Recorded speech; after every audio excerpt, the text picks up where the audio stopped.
നമസ്കാരം. ഈ മലയാളത്തിലേക്ക് സ്വാഗതം. ഇന്ത്യൻ വിപണി നഷ്ടത്തിൽ തുടരുകയാണ്. ബ്രോഡർ മാർക്കറ്റിൽ നിന്നൊരു നിർമ്മങ്ങിയ പ്രകടനമാണ് കാണാനായത്. ഈ ഒരു പശ്ചാത്തലത്തിൽ വിപണിയുടെ നാളത്തെ സാധ്യതകളാണ് നമ്മൾ ഈ വീഡിയോയിലൂടെ പ്രധാനമായും പങ്കുവെക്കുന്നത്. അതേപോലെ തന്നെ ഇന്ന് രാത്രിയിൽ ഫെഡറൽ റിസർവിൻ്റെ പലിശ നിരക്ക് സംബന്ധിച്ച് തീരുമാനം വരാനുണ്ട്. ഇതെങ്ങനെ വിപണിയെ സ്വാധീനിക്കും എന്നുള്ള കാര്യങ്ങൾ നമുക്ക് നോക്കാം. അപ്പോൾ ആദ്യം ഇന്നത്തെ ഒരു വിപണിയുടെ പ്രകടനം നോക്കുകയാണെങ്കിൽ തുടർച്ചയായ രണ്ടാം വ്യാപാര ദിനത്തിലും ഇന്ത്യൻ ഓഹരി ഇടിവ് രേഖപ്പെടുത്തി പ്രധാനപ്പെട്ട ഓഹരി സൂചികൾ നഷ്ടം രേഖപ്പെടുത്തിയാണ് അല്ലെങ്കിൽ ചുവപ്പണിഞ്ഞാണ് ഇന്ന് ക്ലോസ് ചെയ്ത് നമുക്ക് കാണാൻ കഴിയും. ഇപ്പോൾ ഇന്നത്തെ ഒരു ഓപ്പണിംഗ് നേരിയ നഷ്ടത്തിലാണ് വ്യാപാരം പുനരാരംഭിച്ചതെങ്കിൽ പോലും വളരെ അതിവേഗം ആ ഒരു നേട്ടത്തിലേക്ക് മുന്നേറുന്നത് നമുക്ക് കാണാൻ കഴിഞ്ഞു. പക്ഷേ കൂടുതൽ വിവരങ്ങളിലേക്ക് പോകുമ്പോൾ അവിടെ സസ്റ്റെയിൻ ചെയ്യാൻ കഴിയാതിരുന്നു. അതായത് ഒരു ഫോളോ അപ്പ് ആക്ഷൻ, ഒരു ആവേശം, തുടരാവേശം പ്രകടമാകാതിരുന്നാൽ തന്നെ തുടർന്നുള്ള വ്യാപാരത്തിൽ നിറമങ്ങുന്ന ഒരു കാഴ്ചയാണ് നമുക്ക് കാണാൻ കഴിഞ്ഞത്. പിന്നീട് നോക്കുകയാണെങ്കിൽ ഒരു ആദ്യഘട്ടത്തിന് ശേഷം നോക്കുകയാണെങ്കിൽ പിന്നീടുള്ള വ്യാപാര സമയം പൂർത്തിയാകുന്നവർ നോക്കുകയാണെങ്കിൽ ചെറിയൊരു റേഞ്ചിനുള്ളിൽ തളച്ചിട്ട ഒരു അവസ്ഥയിലായിരുന്നു പ്രധാനപ്പെട്ട ഓഹരി സൂചികളൊക്കെ ഉണ്ടായിരുന്നത്. പിന്നത്തെ വ്യാപാരത്തിനൊടുവിൽ നോക്കുകയാണെങ്കിൽ NSEയുടെ മുഖ്യ സൂചിയായ നിഫ്റ്റി 41 പോയിൻറ്റ് താഴ്ന്ന് 24,812 ക്ലോസ് ചെയ്ത് നിർണായകമായി 24,809 നിലവാരം കൈവിട്ടതായിട്ട് കാണാം. സമാനമായി BSEയുടെ മുഖ്യ സൂചിയായ സെൻസെക്സ് ആകട്ടെ 139 പോയിൻ്റ് ഇടിഞ്ഞ് 81,445 ക്ലോസിംഗ് രേഖപ്പെടുത്തി. ഒരു ഘട്ടത്തിൽ 81,800 വരെ മുന്നേറിയതായിരുന്നു സെൻസെക്സ് സൂചിക. അപ്പം അങ്ങനെയാണ് ഇന്നത്തെ ഒരു ഡേ ഹൈയിൽ നിന്നും ഒരു 400ഓളം പോയിൻ്റ് താഴ്ന്നാണ് ആ ഒരു ക്ലോസിംഗ് രേഖപ്പെടുത്തിയത് നമുക്ക് കാണാം. ബാങ്ക് നിഫ്റ്റി 115 പോയിൻ്റ് നഷ്ടത്തോടെ 55,829 ക്ലോസ് ചെയ്തത്. നിഫ്റ്റി സൂചികയുടെ ഭാഗമായി, ഇത് നിഫ്റ്റി ഇൻഡെക്സിൻ്റെ ഭാഗമായിട്ടുള്ള സ്റ്റോക്കുകൾ നോക്കുകയാണെങ്കിൽ Adani ports, Nestle India, Hindustan Unilever, TCS ഒക്കെ 2% നഷ്ടം രേഖപ്പെടുത്തിയിട്ടാണ് ക്ലോസ് ചെയ്തിരിക്കുന്നത്. ബ്രോഡർ മാർക്കറ്റ് നോക്കുമ്പോഴും ട്രെൻഡ് പ്രതികൂലമായിരുന്നു. അപ്പോൾ ഇന്നത്തെ വിപണിയെ ഒരു നെഗറ്റീവിലേക്ക് നയിച്ച് നേട്ടത്തിലെത്തിയിട്ടും പിന്നീട് ഒരു തിരിച്ചടി നേരിട്ട് താഴ്ന്നു തുടരാൻ നിർബന്ധിതമാക്കിയ ഘടകങ്ങൾ നോക്കുകയാണെങ്കിൽ ആദ്യത്തെ ഇസ്രായേൽ-ഇറാൻ കോൺഫ്ലിക്റ്റ് തന്നെയാണ്. തുടർച്ചയായ 6ാം ദിവസവും അവർ പരസ്പരമുള്ള ആക്രമണവും പ്രത്യാക്രമണങ്ങളും തുടരുകയാണ്. അതൊരു ശമിക്കുന്ന രീതിയിലോട്ടുള്ള, അതിൽ സംഘർഷത്തിന് ശമനം കൈവരുന്ന രീതിയിലുള്ള സൂചനകളൊന്നും ലഭിക്കുന്നില്ല. പകരം അതൊരു മൂർച്ഛിക്കുന്ന, എസ്കലേറ്റ് ചെയ്യുന്ന രീതിയിലുള്ള ഘടകങ്ങൾ പലയിടത്തു നിന്നും കാണുന്നുമുണ്ട്. ഇതിൽ പ്രധാനം US പ്രസിഡന്റ് ഡൊണാൾഡ് ട്രംപിൻ്റെ ആവർത്തിച്ചുള്ള ഇറാൻ കീഴടങ്ങണം എന്നുള്ള ആവർത്തിച്ചുള്ള പ്രസ്താവനകളാണ്.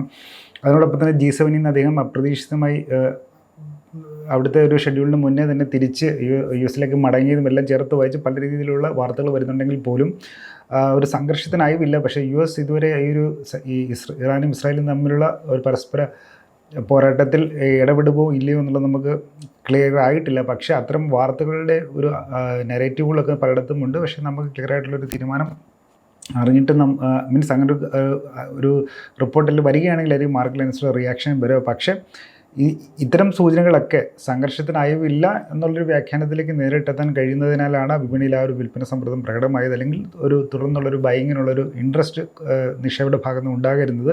ഇതിൻ്റെ ഒരു പ്രതിഫലനം നോക്കുകയാണെങ്കിൽ ക്രൂഡ് ഓയിൽ വിലയിലും ഒരു വർധനവ് കാണാൻ. നിലവിൽ ബ്രന്റ് ക്രൂഡ് $76 നിലവാരത്തിലാണ് വ്യാപാരം ചെയ്യപ്പെടുന്നത്. അപ്പോൾ അതുകൊണ്ട് തന്നെ ഇസ്രായേൽ സംഘർഷം നമ്മുടെ വിപണിയുടെ ഒരു പ്രകടനത്തെ പ്രതികൂലമായി സ്വാധീനിച്ചിട്ടുണ്ട്. അതാണ് ഒന്നാമത്തെ ഘടകം. രണ്ടാമതായിട്ട് നോക്കുകയാണെങ്കിൽ ഗ്ലോബൽ മാർക്കറ്റ്സിൽ നിന്ന് നമുക്കൊരു സപ്പോർട്ട് കിട്ടിയിട്ടില്ലായിരുന്നു. ഹോങ്കോങ്ങിൻ്റെ സൂചികയായ ഹാങ്സെങ് 1% കൂടി ഇടിവ് രേഖപ്പെടുത്തിയിട്ടായിരുന്നു രാവിലെ നിന്നത് നമ്മുടെ വ്യാപാരം മാർക്കറ്റ് ഓപ്പൺ ചെയ്യുന്ന സമയത്ത്. അപ്പോൾ അതുകൊണ്ട് തന്നെ ആ ഒരു ഇതും ലഭിച്ചില്ല. US ഫ്യൂച്ചേഴ്സ് നോക്കുകയാണെങ്കിലും നെഗറ്റീവായിട്ട് വളരെ ഫ്ലാറ്റായിട്ടാണ് നിൽക്കുന്നത്. അവിടെ US ഫെഡറൽ റിസർവിൻ്റെ തീരുമാനം നിൽക്കുന്നത് കൊണ്ട് സ്വാഭാവികമായിട്ടുള്ളൊരു പ്രകടനമാണ് US മാർക്കറ്റിൽ നിന്ന് കാണാനായത്. ഇപ്പോൾ എന്തായാലും വീക്ക് ഗ്ലോബൽ ക്യൂസ് നമ്മളൊരു പിന്നോട്ട് വലിക്കുന്നതിൽ ഘടകമായിട്ടുണ്ട്. പിന്നെ മൂന്നാമത് നോക്കുകയാണെങ്കിൽ US ഫെഡറൽ റിസർവിൻ്റെ തീരുമാനം ഗ്ലോബൽ മാർക്കറ്റ്സിനെ തന്നെ സ്വാധീനിക്കാൻ ശേഷിയുള്ള ഒരു ഇവൻ്റാണ്. അപ്പം തുടർച്ചയായ 4ാമത്തെ FOMC യോഗത്തിലും US കേന്ദ്ര ബാങ്കായ ഫെഡറൽ റിസർവിൻ്റെ പലിശ നിരക്ക് നിർണ്ണയ സമിതി, അല്ലെങ്കിൽ ഓപ്പൺ മാർക്കറ്റിൻ്റെ ഒരു സമിതിയായ FOMCൻ്റെ നോക്കുകയാണെങ്കിൽ തുടർച്ചയായ 4ാമത്തെ മീറ്റിങ്ങിലും ഇൻട്രസ്റ്റ് റേറ്റ് അതേപടി നിലനിർത്താനുള്ള സാധ്യതകൾ ഉണ്ടെന്ന് തന്നെയാണ് മനസ്സിലാക്കുന്നത്.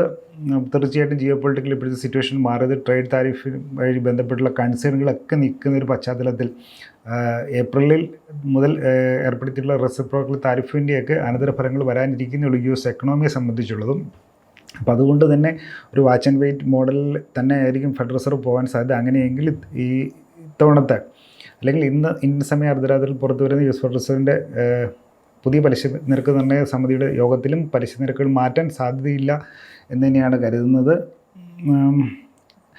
അതിനേക്കാളേറെ അതിനോടൊപ്പം തന്നെ US federal reserve chairman Jerome പവലിൻ്റെ ഈ യോഗത്തിന് ശേഷമുള്ള പത്രസമ്മേളനം അല്ല അതിൽ അദ്ദേഹം നടന്ന കമൻട്രികൾ വളരെയധികം നിർണായകമായിരിക്കും. അതായത് ഇപ്പോൾ അൺചേഞ്ച്ഡ് ആണെങ്കിൽ അത് മാർക്കറ്റിനെ സംബന്ധിച്ച് ഡിസ്കൗണ്ടഡ് ആണ്, അല്ലെങ്കിൽ പ്രൈസ്ഡ് ഇൻ ആണ്.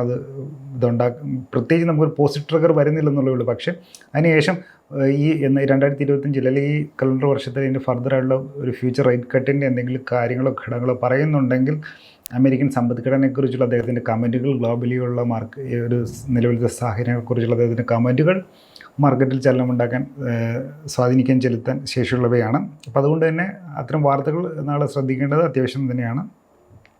പിന്നെ ഫാർമ സ്റ്റോക്കുകളിലുള്ളൊരു പ്രഷറും ഇന്ത്യൻ വിപണിയെ സ്വാധീനിച്ചിട്ടുണ്ട്. കാര്യം US പ്രസിഡന്റ് വീണ്ടും ഫാർമ കേന്ദ്രീകരിച്ചിട്ടുള്ള ഒരു സെക്ടർ താരിഫുകൾ ഏർപ്പെടുത്തും എന്നുള്ള സൂചന നൽകിയത് ഫാർമ ഓഹരികളിലും ഇന്നൊരു സെല്ലിംഗ് പ്രഷർ ഉണ്ടാക്കി. നിഫ്റ്റി ഫാർമയുടെ പ്രകടനം നോക്കിയാൽ നമുക്കത് കാണാൻ കഴിയും.